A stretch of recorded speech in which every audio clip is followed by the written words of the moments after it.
Voilà. Bon, alors maintenant on va pouvoir commencer au niveau des textures. Donc là, bon, je les ai préparées un petit peu dans Photoshop, ces textures. Ok.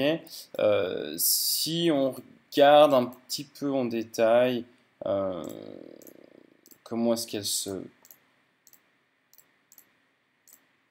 Hop là, si je vais prendre ma texture directement. Vous voyez, c'est toutes des textures qui sont prévues pour être tilées soit en X, soit en Y, soit les deux. Donc ça reste des textures relativement simples. Après, le secret aussi d'une bonne texture ou quoi, ben, c'est un petit peu le look qu'on va lui donner, c'est un petit peu le...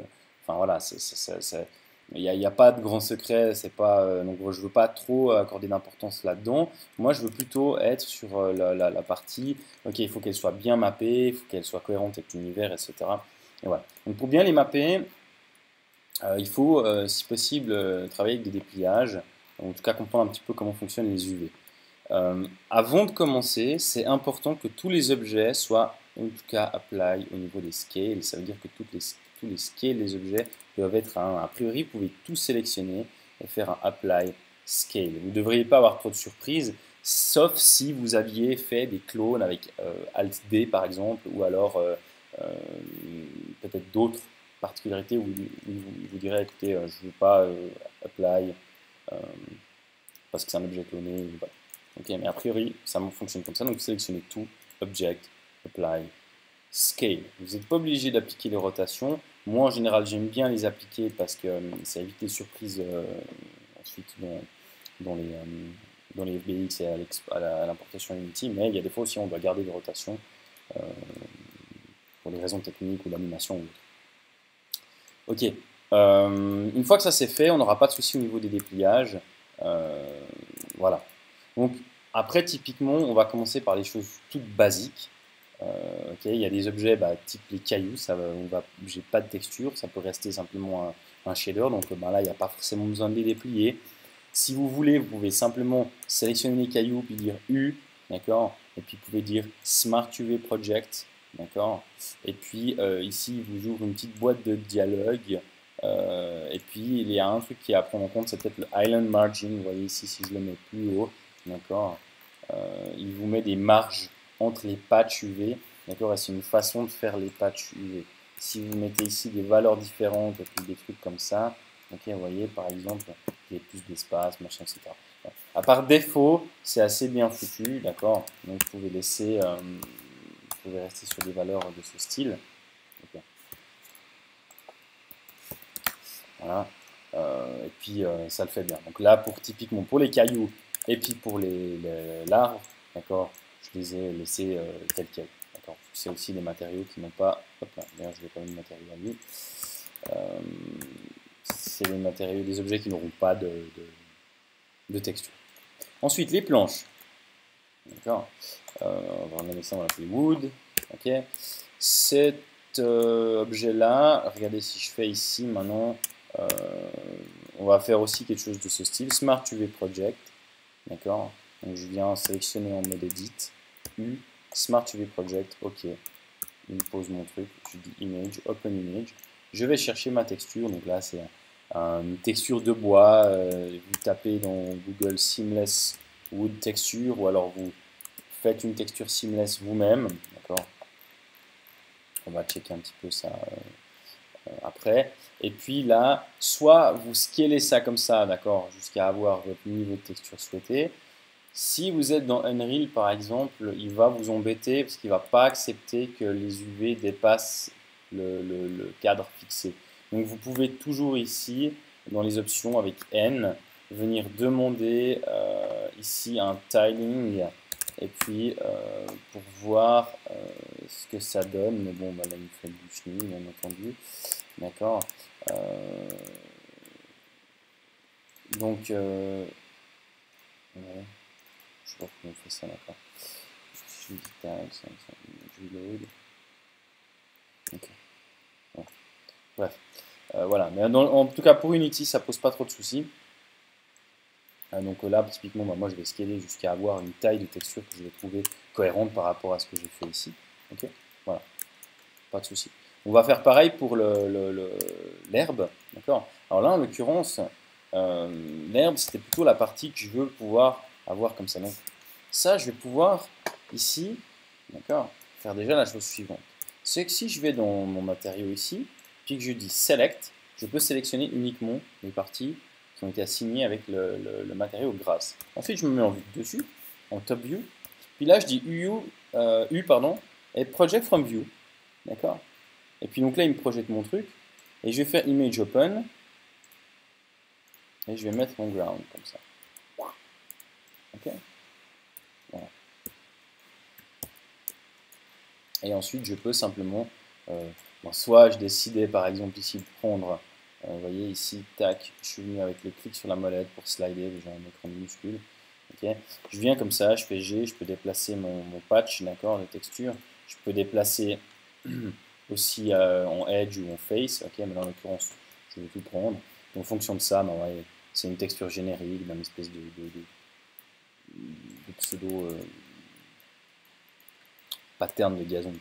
Ok, donc ça c'est tout simple. Personnellement, je m'embête pas à le linker dans la texture et à le mettre dans la texture parce que j'ai aucune intention de vouloir le visualiser ici. Je vais ensuite, je veux juste avoir un UV correspondant au niveau de la taille et puis un matériau. Et c'est dans Unity que je refais l'intégration au niveau texture. Donc je ne veux pas commencer à faire à double le boulot parce que bon, si je fais une nouvelle texture ici et que je mets ce ground.jpg, il va probablement être déjà linké dans Unity. Mais voilà, je vais devoir le faire après et puis peut-être faire d'autres textures après, normal map et autres. Donc ça m'importe pas de le faire ici. Ensuite, on a la partie des quartz. Je vous disais avant, regardez, si je prends ça maintenant, puis je fais image, open image, eux on les avait déjà traités hein, au préalable. Si je fais ça, paf, vous voyez, j'ai tout de suite mon UV qui est pile poil posé. Si je fais ça, ben, vous voyez, on voit bien le tile. Et du coup, ben là, ça marche du tonnerre, pas de souci. Okay. Donc après, si on veut avoir un cristal plus sombre, on peut encore jouer avec les UV ici. Plus clair, on peut encore faire ça. On peut encore scaler les UV si vous voulez ici. D'accord. Après, ben, moi, dans l'idée, c'était de pouvoir travailler comme ça. Okay. Donc là, j'ai fait une texture pour le coup. Ça peut être une petite texture. Ça peut même être fait avec du shader ou avec du gradient. Hein. Okay. En soi, on n'aurait pas forcément besoin d'une texture bitmap pour ça. Voilà. Donc ça, c'est pour les objets tout simples. Ensuite, on va attaquer typiquement le sol. Donc là, le sol, si je repasse dans ce mode-là, je vois que ground select, c'est un truc comme ça. Okay. Donc moi, j'avais fait un petit peu exprès, typiquement, d'avoir des cailloux, d'avoir quelque chose ici, pour venir casser un petit peu la coupure de la texture, parce que je la voulais nette ici. D'accord. Je vais venir comme ça, view, et je vais lui dire aussi project from view. D'accord. J'ai un truc comme ça. Et puis, maintenant, je vais faire image, open image, texture, chemin. D'accord. Et puis là, j'ai ma texture. Ok. Donc après, effectivement, je peux la stretcher si je veux comme ça. Je peux la mettre comme ça. D'accord. En l'occurrence, là, c'est une petite section. D'accord. Donc, ce qu'il faudrait, si on utilise une autre section qui aura le même tile, ce qui serait bien, c'est d'avoir, d'accord, la chose de la manière suivante. Okay. Et puis, d'avoir cette rangée d'UV ici, vous voyez, si je les sélectionne, d'accord, c'est de leur dire, de leur mettre le Y à 1024, d'accord, parce que j'ai une texture dessous. La texture ici, c'est une texture de 1024 par 1024. Et puis ici, UV à 0, d'accord. Et puis là, j'ai un truc qui est correct.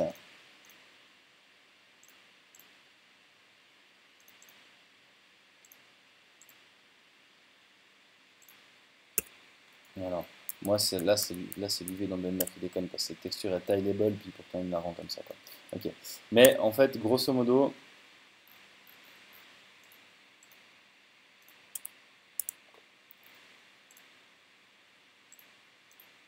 okay.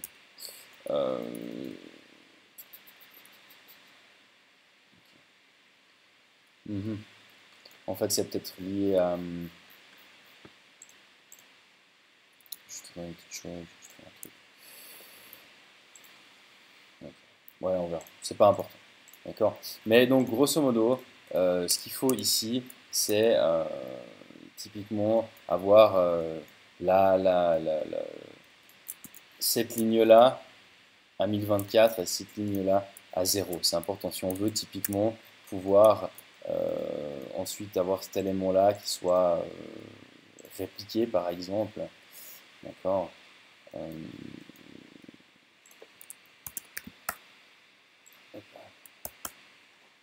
Et puis qu'on n'ait pas de souci de taille. D'accord. Ok.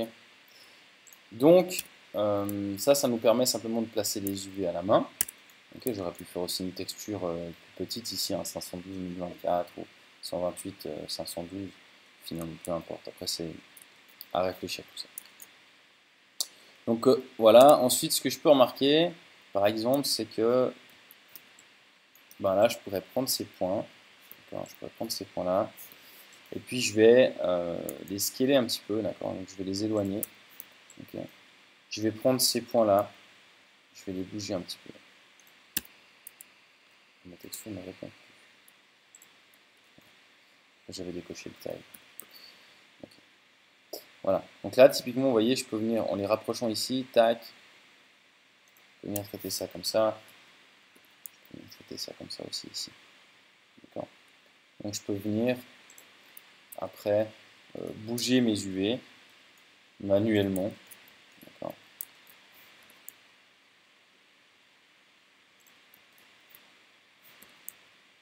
Ok. Bon, alors là, de toute façon, le but, ça va être d'être sur un truc un petit peu comme ça. D'accord. C'était d'avoir un petit peu des espèces d'éclats comme ça sur le bord du chemin. Donc moi, ce qui est important, c'était de pouvoir gérer cette ligne-là, vous voyez. D'accord. Pouvoir la manipuler ici. Okay.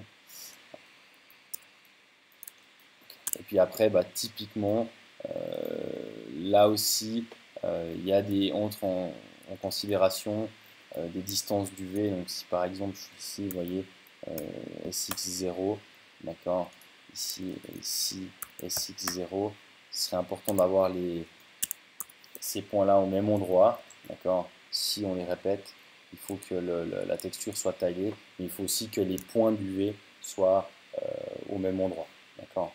Si on veut un truc qui soit cohérent, d'accord. Sinon notre UV il ne sera pas au bon endroit, d'accord.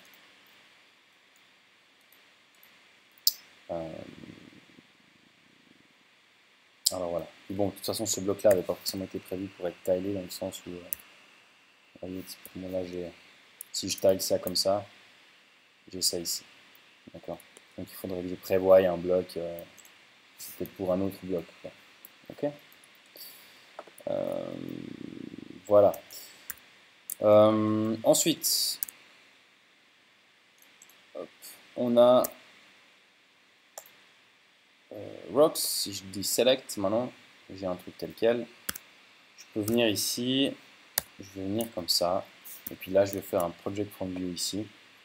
Pour le coup, je vais faire un premier test comme ça.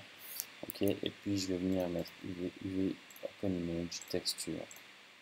Je vais prendre proche. Je fais ça comme ça.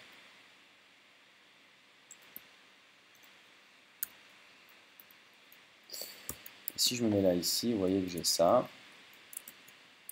Là, je peux simplement venir, il faudrait simplement que je vienne faire GY. Voilà.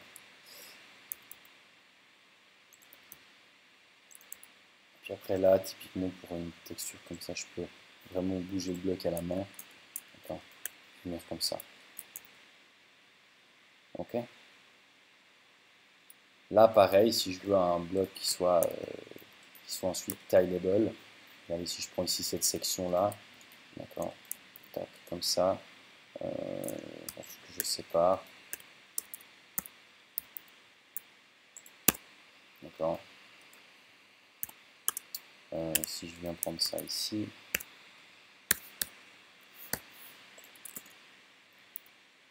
je viens faire un projet from view de ça, si je viens prendre ça là, typiquement,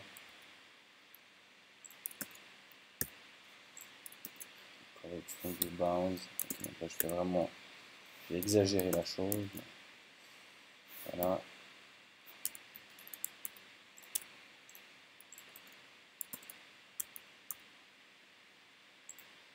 Okay.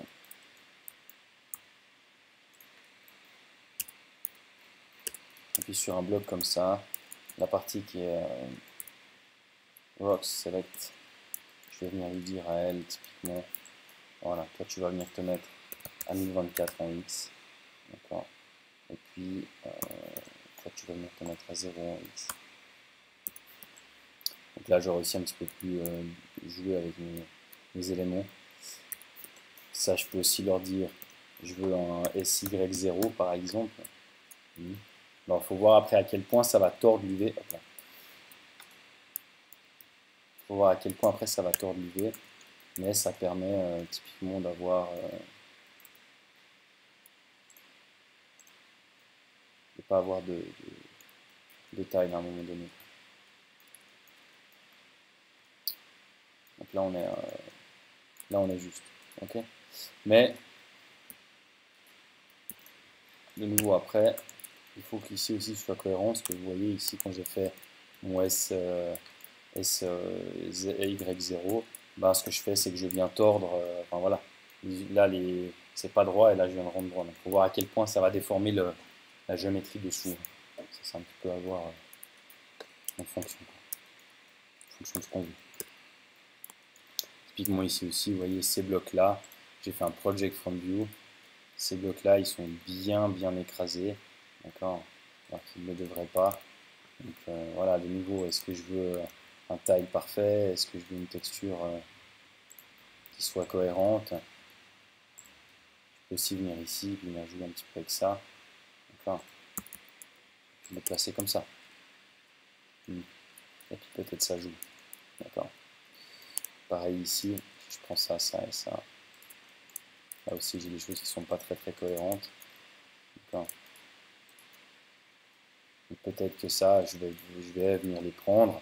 Et puis eux, je vais me mettre dans cette section et je vais les déplier. Je vais faire un project from view, mais comme ça. Ensuite, ça, je le taille ici. Là, je le pose comme ça sur mon texture.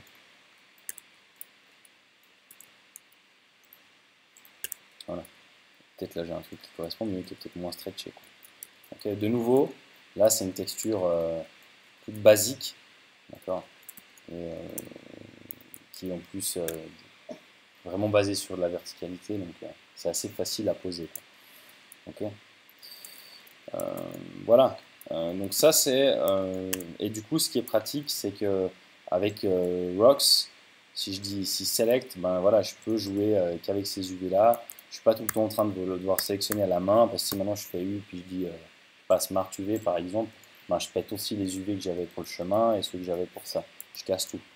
Donc c'est pas très pratique, quoi. Alors que là on a vraiment une façon de sélectionner les différents UV en utilisant les matériaux. Voilà. Ensuite, typiquement pour un élément comme ça, ben, je vais utiliser des signes pour le coup. D'accord.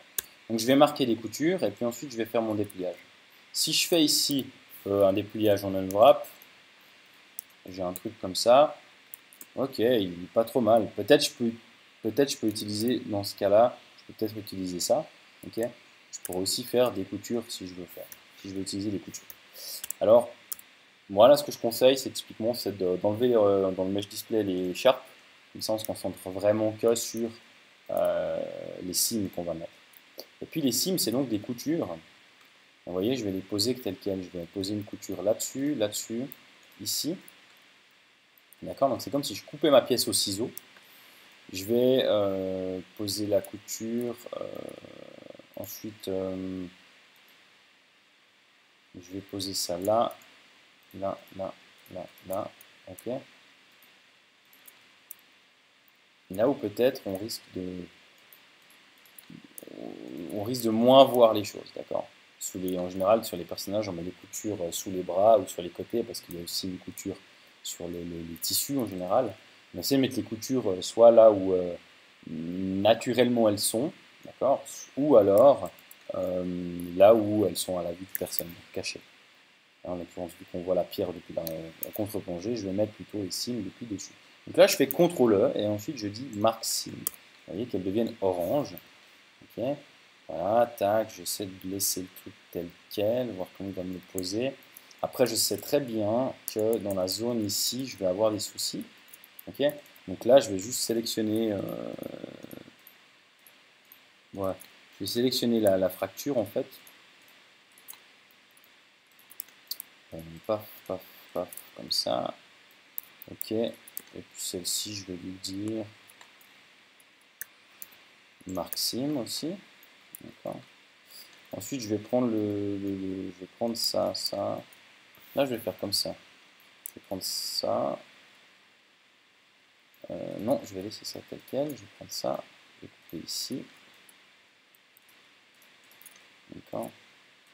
Voilà, voilà. Je vais couper ça ici. Et puis je vais couper dessus. D'accord. Donc là, je fais un patch je vais faire deux patchs là. Marque sim. Et puis je vais laisser comme ça. On va voir ce qu'il me fait. D'accord. Donc là, je vérifie juste pour être sûr que j'avais bien fait un apply scale, c'est OK. Et je dis unwrap. Et là, j'ai mon patch. J'ai donc ici la bande arrière de cet élément-là. Donc là, vu la déformation, c'était pas terrible. Là, j'ai la fracture. Ici, j'ai le reste. Et puis ça, c'est, je sais pas ce que c'est. Je sais ce que c'est ça. Ok. Ok. Bon, je pourrais venir à la rigueur faire ça. Mais là et là et là. Ça me permettrait de venir mieux proportionner cet élément-là. Ok. Bon, après, donc voilà, je vais placer mes différents éléments avec scale, R pour tourner. D'accord. Ça sert à rien de faire un truc comme ça, d'accord, parce que ma texture, ça c'est plutôt une petite pièce sur ma texture, donc je veux que ça prenne peu de place sur ma texture, d'accord. Ça c'est le couvercle, je vais le mettre là. Ensuite, ça c'est la partie supérieure. Je vais laisser ça ici.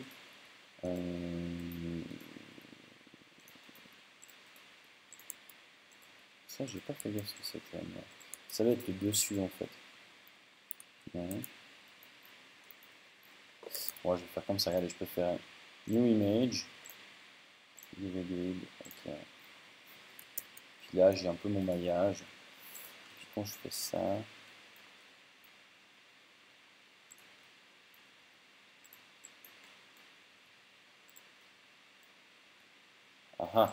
Ah ouais, c'est la bande arrière en fait. Okay. Donc ça peut prendre peu de place sur ma texture. Ça, c'est la bande du dessus. Donc ça peut aussi prendre peu de place sur ma texture. D'accord. Peut-être un truc comme ça. Ok, voilà. Ensuite, ça ici. Ça comme ça. Et puis ça va être plutôt deux patchs qui vont prendre de la place. Donc je vais les mettre comme ça. Alors, voilà. Ok. Oh là là, c'est trop beau, c'est pas possible. Quelque chose comme ça. Ok. Super. Une fois que j'ai ça, je vais dégager ça, pardon. Voilà. Une fois que j'ai ça, tac, je vais faire UV, export UV layout. D'accord. Je vais appeler ça Big Stone. D'accord. Voilà. Puis je vais mettre un size de 2048 par 2048. D'accord, donc je fais plutôt une grande texture. Je dis export UV layout. Voilà. Ok. Je la retrouve ici, du coup, mon UV layout. Big Stone en PSD. Ah mince, je vais me manger dessus. Zut. Ouais, j'avais fait un truc qu'il fallait pas là. Je la descends un petit peu. J'avais pas fait gaffe. En fait, c'était cet élément-là, je pouvais dégager. Toi, tu viens là. Toi, tu peux rester. C'est pas grave, je refais vite UV, pardon, export UV layout. je mets ça dans les UV, Big Stone, je lui dis 2048 par 2048, ok, export UV layout, et c'est tout bon.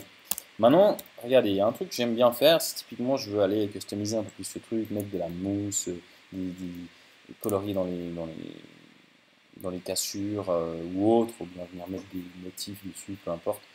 Je viens rapidos en texture paint, et puis je viens ajouter un slot de diffuse color. Vous voyez ici, tac, tac, tac. Donc j'ai passé en mode texture paint. Il me disait qu'il c'était un missing slot, je lui demande d'en ajouter un. Voilà. Et je me retrouve avec un truc tel quel, d'accord. Je vais appuyer. Ouais, je vais rester comme ça, ok. Et puis maintenant, sur cet objet-là, je sais pas pourquoi je n'ai pas mis. Ok, bon bref. Je vais venir ici, et puis vous voyez, je peux venir, tac, dire ok, voilà, j'ai ma fracture.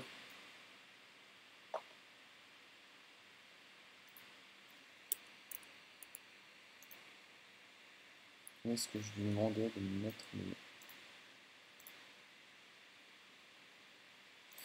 C'était dans le matériel, je crois. Non.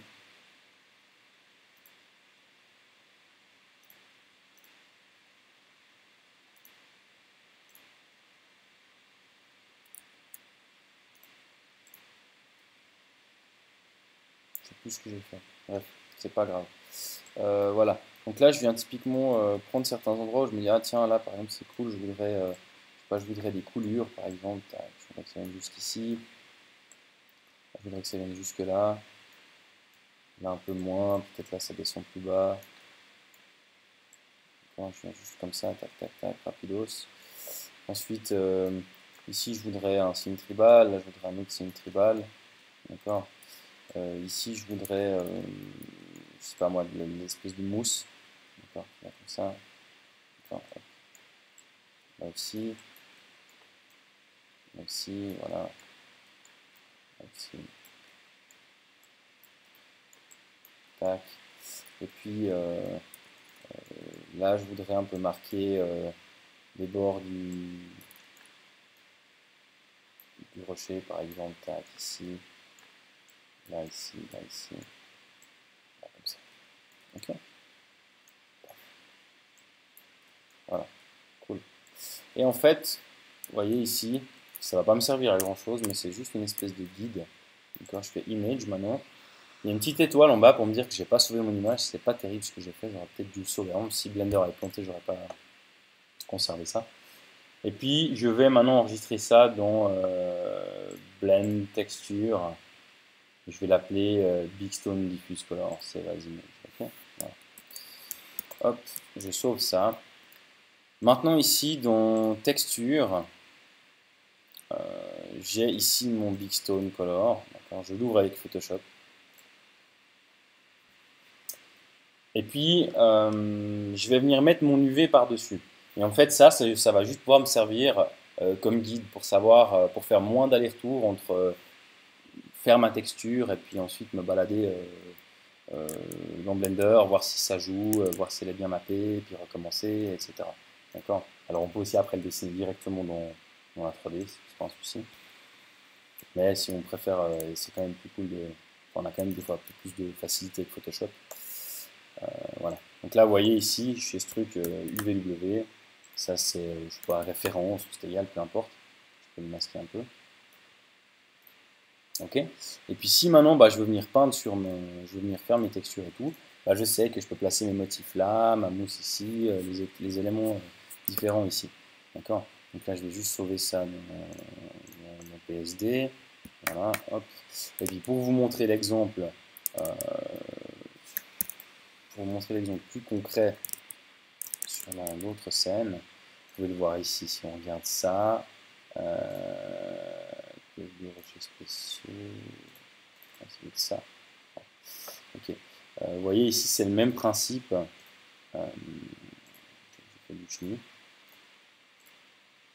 On a hop, on a ici les UV. d'accord? J'avais marqué quelques endroits où je voulais avoir les éléments, etc. Après, en fonction de ça, j'avais ajouté quelques détails, d'accord? Une map de diffuse avec des petits dessins, une map pour le spéculaire, d'accord? Mais bref, en gros, je m'étais servi un petit peu de ça pour pouvoir caler des éléments. Et si je reprends ici, je vais juste repasser en Object Mode. Si vous voyez, dans le fichier, dans celui-ci, d'accord, si je passe comme ça, on a grosso modo ce fichier avec les dessins dessus. D'accord. Donc, en tout cas, bon, le travail est un peu basique, hein, pas passer trop de temps dessus, mais voilà, ça peut vous servir. Ok. Ensuite, dans Photoshop, il y a un truc que je voulais peut-être juste vous montrer qui me semble important. Si vous avez une texture, par exemple, qui n'est pas seamless, d'accord. Je vais prendre par exemple Wood Texture ici, je vais chercher Wood Texture. Je vais trouver une texture sur Google Maps, ok. Sur Google Images, pardon. Allez, je vais prendre une texture de ce style-là, par exemple, ok. J'affiche mon image, je fais en petit, enfin, c'est trop petit. Forcément, allez, je vais prendre ça, afficher l'image. Voilà. Et puis j'aimerais maintenant hop, ouvrir ça dans Photoshop. Okay. Alors, c'est pas forcément évident, mais ce que vous pouvez faire ici, vous voyez, si j'ai une texture taille de l'image, je vais lui dire ici 512 par 512, ok. Et puis, j'utilise le filtre divers translation, d'accord. Et je vais lui donner en vertical la moitié, donc 512, de 512, soit 256. Et après, en fonction de ça, je vais utiliser le tampon de motif, d'accord, le tampon de duplication, d'accord, pour venir. Bon, là, j'ai vraiment pris une texture un peu caca, c'est celle où il y a un peu des grands gradients de couleurs dedans, elles sont vraiment difficiles à faire celle-ci. Alors après, il y a des plugins qui existent pour faire du tile, hein. Mais des fois, on a aussi le meilleur temps, enfin, c'est aussi pratique de le faire à la main. Je viens un petit peu comme ça, je viens casser mon, la ligne, d'accord. Donc là, il a rebouclé la texture. Et puis si maintenant je fais la même chose ici, donc filtre, divers, translation, donc là je lui prends 256 pixels en horizontal, d'accord. Et puis vertical, je lui dis cette fois 0, d'accord. Je vois que là c'était peut-être beaucoup plus simple à corriger en l'occurrence. Je fais ça. Et là j'ai une texture qui est déjà entre guillemets tileable. D'accord. Alors après, bon, c'est moche comme je l'ai fait très vite. Okay. Et puis de toute façon, à un moment donné, on va sentir que cette tâche, elle se répète plusieurs fois. Donc quand on a des très très grandes surfaces, on va mixer les textures et tout. Mais pour supprimer un raccord, ben voilà, c'est une petite méthode assez simple et qui fonctionne bien. Donc divers, translation, on utilise l'option reboucler et puis on s'arrange pour être à la moitié de l'image. D'accord. Verticale et horizontale. Et faites-le en 2 fois, c'est plus facile à corriger au niveau du tile. Ok. Donc voilà. Hop. On peut enregistrer. Et puis ça, on s'en fiche. Ça, je sauve. Donc grosso modo, si je reprends l'autre scène maintenant, voilà. Ok. On a tous nos éléments qui sont prêts. D'accord. Si je fais maintenant une image open image, je vais choper ma Bigstone diffuse. Ok, bon là il faudrait la travailler un petit peu mieux, d'accord. Mais on a tous nos éléments qui sont faits et on est prêt à passer au travail dans Unity. On peut même déjà exporter tel quel, ce qu'on va le faire. Et pour ça, on va utiliser l'option suivante. Donc, on va contrôler que tous les éléments soient OK. On a bien celui-là dans le deuxième calque, celui-là dans le premier. On va refaire un Object Apply Rotation Scale. Paf, pour être sûr que tout est OK. On regarde la nomenclature aussi. On check au niveau des matériaux. D'accord. On voit que tout est propre. Une fois que tout est nickel comme ça, eh ben, c'est très simple. Hein, il y a qu'à... Oh, on peut garder les groupes. Si vous voulez les casser, les groupes, on peut. Si on veut venir ici dans groupe, on peut dire simplement ici, clic droite, link groupe. D'accord. si vous voulez cligner la chose. Et puis une fois qu'on a ça, on check aussi un petit peu les pivots, et ben on est ready. Moi, ce que je fais encore pour être vraiment sûr, c'est que j'apply les modifieurs edge split que j'aurais mis sur les différents objets. D'accord, pour être vraiment sûr. Et puis une fois qu'on est bon, on peut encore faire un petit check au niveau des normales, si vous voulez. D'accord. Donc ça, soit on le fait par objet, voilà, comme ça, attaque. Et on va checker papier normal qui soit à l'extérieur et autres. Enfin, qui soit à l'intérieur, qui soit retourné. Si vous avez des normales sur un objet qui sont à l'intérieur, enfin, je vais prendre celle-ci, je vais dire special flip normal. Okay. Si là vous voyez que vous avez une normale bizarre, c'est qu'en principe vous avez déjà des faces plus sombres. Là, il faut vous méfier, c'est que vous avez peut-être déjà des problèmes. Dans ce cas-là, vous voyez qu'il y a une normale à l'intérieur, enfin qu'il y a une normale qui est pétée. Vous pouvez tout sélectionner en mode edit et vous faites CTRL-N.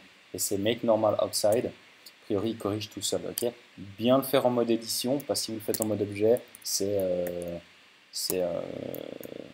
Reload Startup File. D'accord. Donc attention, c'est un raccourci merdique qui vous casse votre scène. Voilà. Donc ici, on a tout. On est bien. J'ai encore, vous voyez ici, la référence qui est là, que je vais virer. D'accord, parce que je ne l'avais pas donné ici. Parfait. File. Et ensuite, je vais faire Export FBX. D'accord. Donc là, je vais le laisser dans le dossier Blend. Donc j'ai mon fichier FBX. Là, pour des éléments de ce type, je peux laisser comme ça. D'accord. Je peux laisser les options de défaut. Je vais juste cocher ici expérimental, apply transform. Ok. Et puis vous saurez que dans bake space transform into object data, blablabla, ok. On peut le laisser tel quel. Il n'y a pas besoin aussi de se préoccuper des axes. Souvent on a reproché les imports export Blender Unity à cause des axes parce qu'il couchait les objets, etc. Mais a priori comme ça c'est tout bon. On peut dire export. FBX, parfait, tac. Voilà. Ok, donc là on est bien. Et la phase d'après, du coup, ce sera fine tuning sur les marques, comment tout ça est repris dans Unity. Ok.